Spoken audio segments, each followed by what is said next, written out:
Meu nome é Rebeca de Mendonça Lima. Eu estou aqui com muita alegria participando desse projeto da Abraminge, que fala sobre temas da infância e da adolescência. E o tema que eu vou falar hoje é habilitação para a adoção. Antes de nós começarmos a falar sobre a habilitação propriamente dita, é importante a gente dar uma relembrada sobre o que é a adoção, o Instituto da Adoção. A adoção, ela representa a possibilidade de ter e de criar filhos para pais que não puderam ter filhos biológicos ou que optaram por ter filhos sem vinculação genética. Do ponto de vista jurídico, a adoção é um procedimento legal que consiste em transferir todos os direitos e deveres dos pais biológicos para uma família adotiva, após esgotados todos os recursos para que a convivência com a família de origem seja mantida. Então, como o próprio Estatuto da Criança e do Adolescente fala, a colocação em família substituta, ela deve ser uma exceção e não a regra, depois de esgotadas todas as possibilidades, todas as tentativas de manter essa criança ou esse adolescente no seio da família biológica ou da família extensa. Para estar apta à adoção, a criança ela pode ser entregue voluntariamente em juízo para fins de adoção, através da entrega voluntária, ou ela pode ser destituída por esse familiar. Quem pode ser adotado? Crianças e adolescentes com até 18 anos, à data do pedido de adoção, com pais já falecidos ou desconhecidos, que tiverem sido destituídos do poder familiar ou concordarem com a adoção de seu filho. Os maiores de 18 anos também podem ser adotados. Nesse caso, a ação tramitará na vara de família. Então, nós vemos aí que a atribuição para processar os processos de adoção de menores de 18 anos é necessariamente na vara que tem atribuição, que tem competência da infância e juventude. A partir dos 18 anos, é em vara de família. Bom, os adolescentes, a partir dos 12 anos de idade, eles são ouvidos quanto ao desejo de serem adotados, conforme o artigo 28, parágrafo 2º do ECA, pois o seu consentimento é necessário para a decretação da adoção. Então, nós temos que prestigiar a manifestação de vontade desse adolescente, porque ele já pode, ele pode não querer de repente ser adotado, não é? Pelaquela pessoa que está interessada nele. Então, ele pode e ele deve, e deve o juiz respeitar essa manifestação de vontade. Quem pode adotar? Homens e mulheres, não importando o estado civil ou a orientação sexual, desde que sejam maiores de 18 anos e 16 anos mais velhos do que o adotando, e ofereçam um ambiente familiar adequado. Então, o que nós vemos é que a lei não faz distinção quanto à identidade de gênero, quanto ao estado civil. O que importa é que a pessoa interessada tenha, a partir de 18 anos, e que seja 16 anos mais velha do que a criança ou adolescente que vai ser adotado. Então, essa é uma diferença de idade que ela deve ser observada. Só podem adotar em conjunto pessoas casadas ou que vivam em união estável entre si. Podem adotar pessoas separadas ou divorciadas, desde que a convivência tenha sido iniciada durante o estágio de convivência e estejam de acordo com os termos da guarda.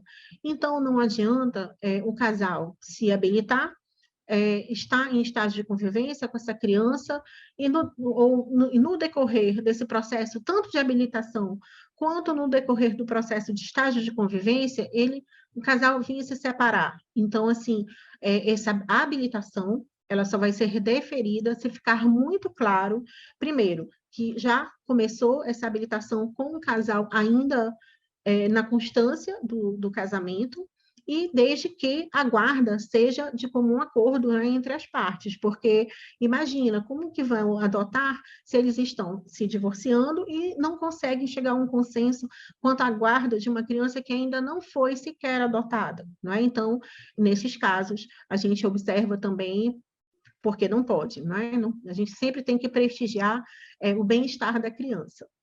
Bom, quem mais pode adotar? o estrangeiro residente ou domiciliado no Brasil, com visto de permanência, ou sendo residente no exterior, tenha se submetido ao trâmite para adoção internacional. Então, o estrangeiro vem para o Brasil, ele tem que se submeter a esse rito previsto para adoção internacional. No caso, essas adoções internacionais, elas são acompanhadas pelas comissões de adoção internacional, as SEJAES ou SEJAs do Tribunal de Justiça. Algumas ficam vinculadas à presidência do tribunal, outras ficam vinculadas à Corregedoria de Justiça do tribunal. Quem mais não pode adotar? Os avós ou os irmãos da criança ou adolescente. Por quê? Qual seria a vantagem de um avô ou uma avó adotar um neto? Qual seria a vantagem de um tio ou um irmão adotar um outro irmão? Não teria vantagem nenhuma, não teria ganho nenhum para essa criança ou esse adolescente que vai ser adotado. Pelo contrário, né, isso vai acabar causando uma confusão, não só na vida social dessa criança ou desse adolescente, mas também tem a questão de direito sucessório, porque a criança que seria neto vai passar a ser filho, a criança que era irmão vai passar a ser filho também. Então, isso não tem sentido. Então, pensando nisso, o legislador vedou a adoção por avós ou por irmãos da criança ou do adolescente. Bom, chegamos, então, ao próprio procedimento para a habilitação à adoção. Esse procedimento ele está previsto no artigo 197, letra A e seguintes do ECA. Bom, por que surgiu essa habilitação à adoção? Antigamente, não havia isso, não havia esse processo de habilitação. Porém, o legislador, com a intenção de sistematizar, de organizar os cadastros, o que fez? Criou esse processo de habilitação. Inicialmente, criou-se um CNJ, em 2008, instituiu um Cadastro Nacional de Adoção.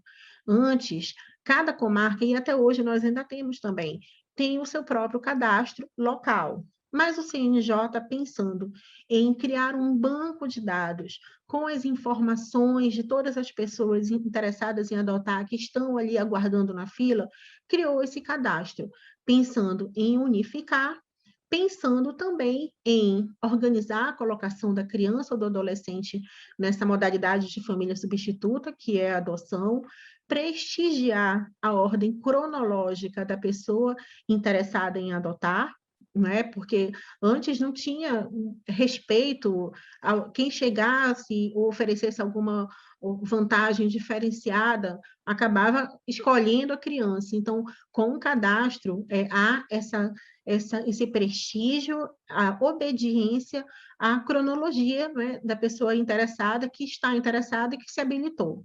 Além disso, esse cadastro ele é importante também para esse controle, né, e para preparar as pessoas interessadas em adotar para o Instituto da Adoção propriamente dito. Então, pensando nisso tudo, foi criado esse procedimento de habilitação à adoção. Então, a habilitação nada mais é do que um processo em que se avalia se a pessoa interessada em adotar, ela tem as motivações que estejam de acordo com o Instituto da Adoção e que elas estejam preparadas, não é, para isso, para a adoção, e também prepara a criança e o adolescente para ser adotado de maneira que essa adoção tenha êxito. Então, pensando nisso tudo, né, o Cadastro Nacional foi criado em 2008. Em 2009, a Lei 12.010 instituiu no Estatuto da Criança e do Adolescente, normatizou essa organização desse cadastro ali no próprio ECA. Né? E aí, então, o que diz? Primeiramente, a pessoa interessada em adotar, ela pode preencher um pré-cadastro no Sistema Nacional de Adoção, no site do Conselho Nacional de Justiça. Esse pré-cadastro não é obrigatório. O que é o Sistema Nacional de Adoção? Eu falei aqui sobre o Cadastro Nacional de Adoção, mas eu não falei que em 2019 o CNJ, ainda pensando em aprimorar essa questão dos cadastros, unificou em um sistema único tanto o cadastro das pessoas interessadas em adotar, que era o Cadastro Nacional dos Adotantes, com o cadastro das crianças e adolescentes aptas a serem adotadas, que era o Cadastro Nacional de Crianças e Adolescentes. E a junção desses dois cadastros, a unificação, criou-se o Sistema Nacional de Adoção. Então, hoje, a partir de 2019, qualquer pessoa interessada em adotar, ela pode procurar o site do CNJ, do Conselho Nacional de Justiça, e pode preencher um pré-cadastro lá no SNA. Se ela não quiser preencher esse pré-cadastro, mas preenchendo, eu vou falar sobre o próximo formulário. O que ela coloca nesse pré-cadastro? Ela vai indicar qual é a preferência dela, o estado civil, ela vai indicar o perfil da criança ou do adolescente que ela quer adotar, ela vai indicar a faixa etária, ela vai indicar se ela só aceita criança ou adolescente saudável ou se ela aceita criança ou adolescente com alguma deficiência ou com alguma doença crônica, ou então que tem alguma necessidade específica, ou que seja grupo de irmãos. Isso tudo ela vai indicar nesse pré-cadastro. Preenchendo esse pré-cadastro, vai ser gerado um protocolo, um número de protocolo. De posse desse protocolo, a pessoa, então, vai procurar a vara da infância e da juventude da sua cidade. Se ela não quiser preencher esse pré-cadastro, que já facilita, não é, a vida dessa pessoa, porque ela está em casa, ela pode preencher isso com calma, mas se ela não quiser fazer isso através do SNA, ela pode procurar a vara da infância diretamente. E aí, lá na vara, ela vai dizer que ela quer se habilitar à adoção. As varas têm, né, um formulário, que é um formulário padrão, que é fornecido pelo Conselho Nacional de Justiça, e a pessoa, de próprio punho, vai preencher esse formulário e vai anexar os documentos que são exigidos. Vamos lá para os documentos. Bom, ela tem que juntar cópias da carteira de identidade, do CPF, um comprovante de residência, porque a pessoa só pode se habilitar na cidade onde ela mora. No entanto, ela pode indicar, olha, eu quero crianças que sejam de até 5 estados, ela pode escolher, entendeu? Isso fica a critério dela, mas o local onde ela reside é o local onde ela será habilitada. Comprovante de renda, certidão de nascimento em caso de filhos menores de 18 anos. Cópias autenticadas da certidão de nascimento, se for solteiro, ou da certidão de casamento ou declaração de união estável, se a pessoa for casada. Documentos originais. Atestado de saúde mental e física. Certidão de antecedentes criminais. Certidão negativa da distribuição civil, fiscal e criminal da Justiça Federal. Certidão negativa de ação civil da Justiça Estadual. Aí você pensa, por que tantos documentos? Vamos lá. A criança e adolescente, ela já chegou a uma instituição de acolhimento, já chegou ao judiciário, já tendo sofrido um abandono prévio ou algum motivo que ensejou na destruição do poder familiar. Então, nós temos que ter esse cuidado de selecionar, sim, a pessoa que está interessada em adotar. Né? Então, se não é à toa, nós temos que, como que nós vamos entregar uma criança para uma pessoa que vai ser presa ou que está na iminência, né, de ser presa ou que possui alguma doença mental grave, né? Isso tudo nós temos que avaliar. Então, por isso, é necessário e obrigatório a juntada desses documentos. Bom, juntados os documentos e o formulário preenchido ou o protocolo do pré-cadastro que ela fez lá no site do CNJ, esse processo, então, ele vai ser registrado e autuado, então o juiz vai determinar que seja feita uma avaliação dessa pessoa pela equipe interprofissional vinculada à vara da infância. Essa equipe ela é composta por assistentes sociais e psicólogos e são os responsáveis por elaborar esse relatório, né, de avaliação acerca dessa pessoa que está interessada em adotar. O procedimento, de que forma que a equipe vai fazer essa avaliação, se vai fazer entrevistas, se vai fazer 1, 2 ou 3 entrevistas, esse procedimento ele fica a cargo da própria equipe.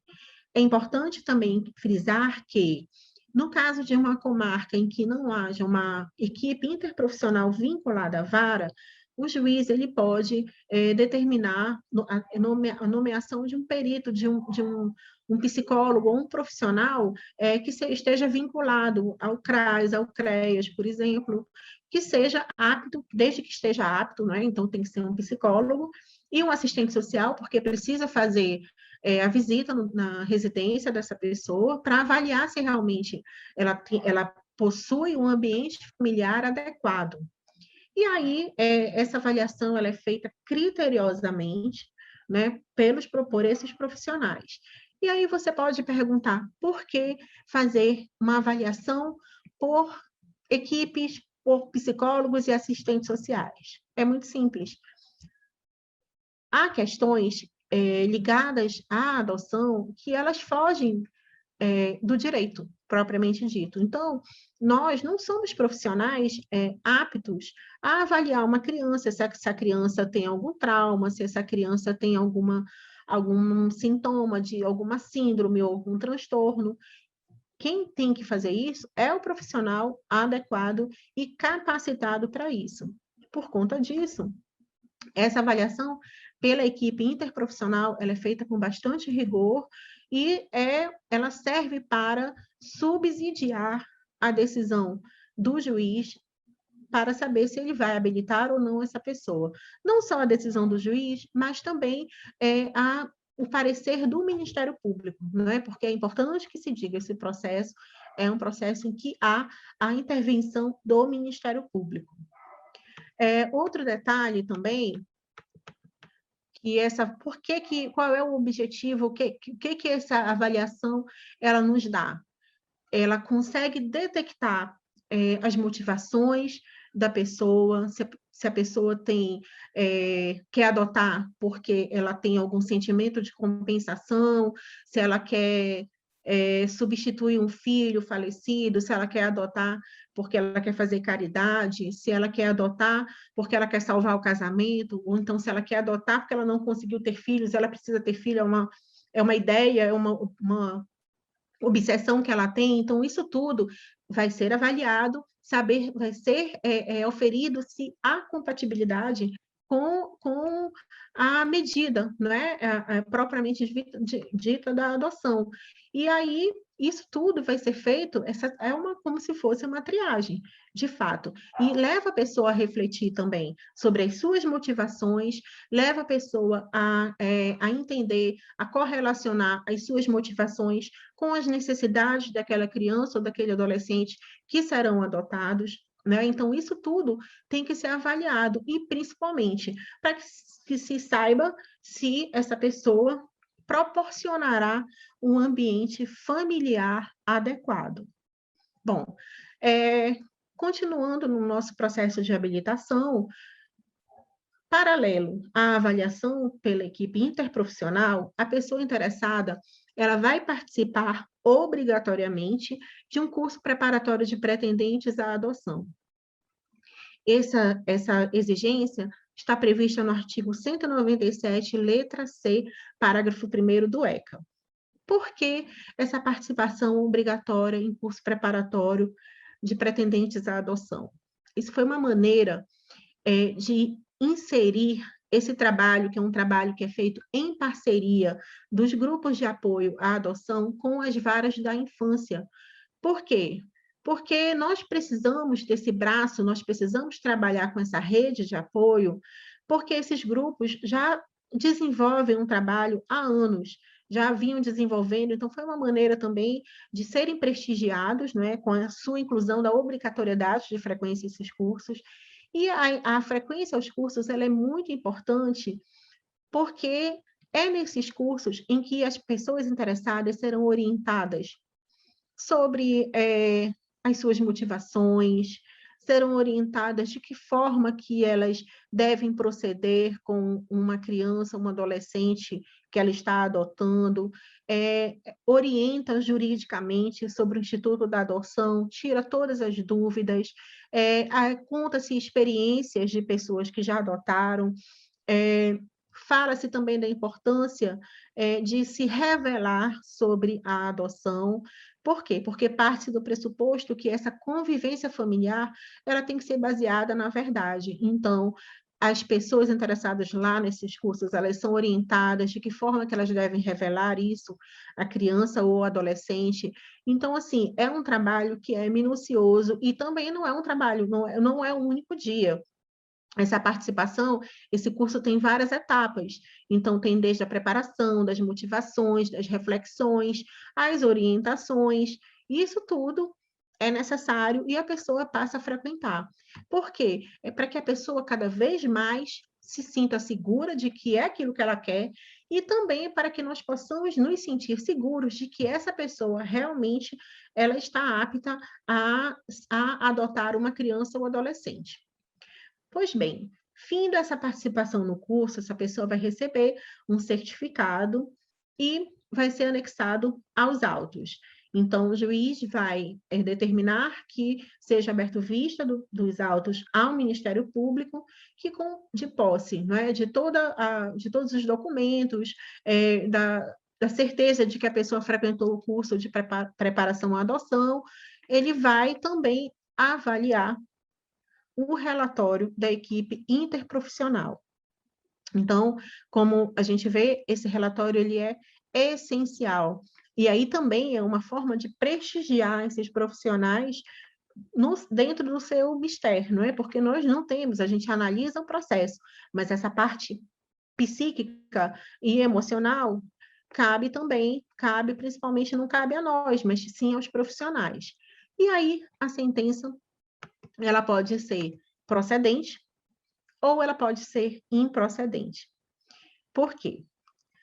Porque, na verdade, o que a gente percebe é que esse direito de adotar, ele não é um direito que é dado a todos, não é? Então, assim, se a pessoa decide que ela quer adotar uma criança ou um adolescente, e se cabe ao Estado juiz fazer essa colocação dessa criança ou desse adolescente em uma família substituta, essa pessoa tem que se submeter às regras, não é? Que são colocadas, que são determinadas não só no Estatuto da Criança e do Adolescente, foram aprimoradas ao longo dos anos, com a Lei 12.010 de 2009, com a Lei 13.509 de 2017, cada vez mais o sistema se aperfeiçoa de maneira que essa adoção seja realmente exitosa.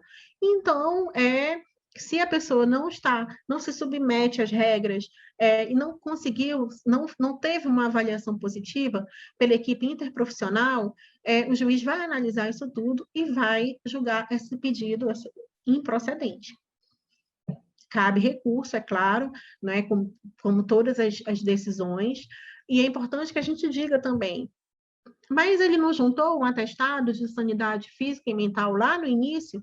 Sim, ele juntou, mas pode ter sido um profissional que avaliou a pessoa apenas uma vez, ou algum amigo que deu um atestado. Então, isso tudo a gente tem que realmente analisar com bastante critério.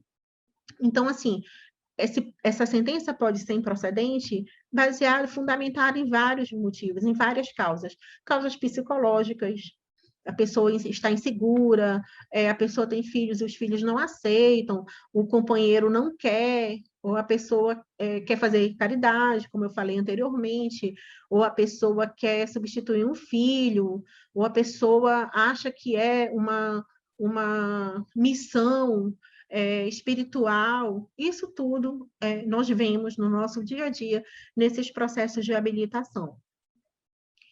Além disso, as causas econômicas, não é?